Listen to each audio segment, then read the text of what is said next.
जीवा fertility centres अगले महीने यानी मई में एक फ्री कैंप हर सेंटर में कंडक्ट कर रही है, यानी कोम्पल्ली, सनत नगर, बंजारा हिल्स और मनीकोंडा।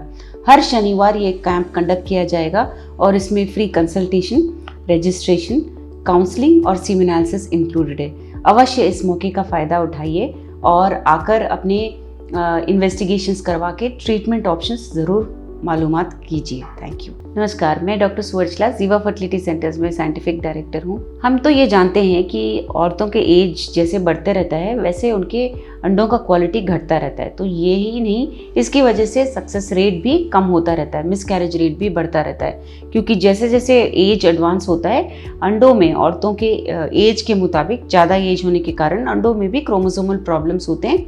उनके जेनेटिक जो पैकेजिंग है उसमें अंडों में जो प्रॉब्लम होता है वो बच्चों में दिखता है, वो एम्ब्रियोज में दिखता है, वो मिसकैरेज रेट में दिखता है, हर तरह से वो मैनिफेस्ट होता है। तो क्या यही चीज़ पुरुषों में भी देखा जाता है? क्या बढ़ते हुए उम्र की वजह से पुरुषों में भी सक्सेस रेट कम होता है?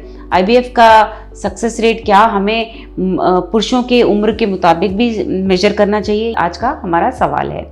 आइए देखते हैं। बहुत स्टडीज़ ने तो ये तय कर दिया है कि जैसे जैसे औरतों की उम्र बढ़ती रहती है सक्सेस रेट कम होता है और उसके होने के चांसेस भी ज़्यादा होते हैं, क्योंकि अंडों में क्रोमोसोमल प्रॉब्लम आता है।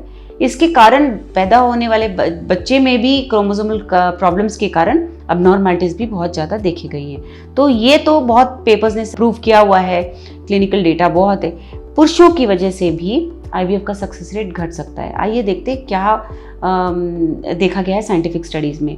ये तो बताया गया है कि बढ़ती हुई उम्र के साथ लोअर प्रेगनेंसी रेट देखा गया है पुरुषों की वजह से IVF सक्सेस रेट में, क्योंकि जो DNA पैकेजिंग होता है स्पर्म्स के सर के अंदर, स्पर्म्स के हेड में DNA पैकेज्ड होता है, जो DNA अंडे के अंदर जाने के बाद एम्ब्रियो बनने के लिए, बच्चा फॉर्म होने के लिए एक बहुत महत्वपूर्ण रोल प्ले करता है। तो अगर ये DNA में कुछ प्रॉब्लम होता है तो एम्ब्रियो में भी प्रॉब्लम हो सकता है। एम्ब्रियो अगर फिर भी चिपक जाता है बच्चेदानी में और बच्चे की तरह बढ़ते रहता है, उसमें भी फिर भी प्रॉब्लम की वजह से मिसकैरेजेस होने के चांसेस भी बहुत ज़्यादा होते हैं। तो ये एक बहुत बड़ा इम्पॉर्टेंट डिस्कवरी था और काफ़ी पेपर्स ने ये प्रूव किया है कि बढ़ती हुई उम्र के साथ ये DNA जब फ्रैगमेंटेशन बढ़ता है उससे मिसकैरेजेस भी ज़्यादा होने के चांसेस होते हैं। इससे और भी बहुत कुछ देखा गया है कि ROS, उसका जो न्यूट्रिशनल क्वालिटी है सीमन का, स्पर्म का, ये सब भी कम होता रहता है, जिससे सक्सेस रेट कम होता रहता है। तो ये क्या IVF में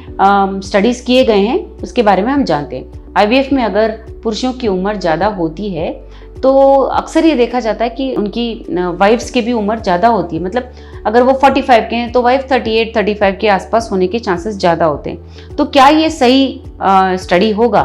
क्योंकि जब अबनॉर्मैलिटी स्पर्म से आ रहे हैं या फीमेल से आ रहे हैं, मतलब पुरुषों से आ रहे हैं या वाइफ से आ रहे हैं, पता नहीं चल रहा है, तो ये स्टडी रोबस्ट नहीं होता। तो इसीलिए एक बहुत अच्छा स्टडी किया गया जिसमें जो एग डोनर्स हैं, जो कम उम्र के एग डोनर्स होते हैं, वो दो तरह के पेशेंट्स में बांटा गया, एक 45 के ऊपर, एक 45 के नीचे। ये देखा गया कि जब 45 के ऊपर वाले पुरुष को ये डोनर एग्स दिए गए और जब एम्ब्रियोज बनाए गए, एम्ब्रियोज की क्वालिटी कम थे और प्रेगनेंसी रेट भी इन पुरुषों में, इन कपल्स में प्रेगनेंसी रेट भी कम देखा गया। तो ये बहुत अच्छा स्टडी था जिससे ये प्रूव किया गया कि डेफिनेटली बढ़ती हुई उम्र के कारण पुरुषों के भी स्पर्म्स में डैमेज ज़्यादा होने के चांसेस होते हैं, जिससे IVF के सक्सेस रेट कम होते हैं। IVF ही नहीं, नेचर में भी, नेचुरली भी अगर कोशिश करने की प्रेगनेंसी की कोशिश करें तो ये सक्सेस थोड़ा कम होता है, मिसकैरेज रेट भी हाई होने के चांसेस होते हैं। इसके बारे में अगर आपको और जानकारी चाहिए, अवश्य स्क्रीन पे जो नंबर्स दिख रहे हैं उस पर डायल करके फ़ोन करके बात करिए। Thank you.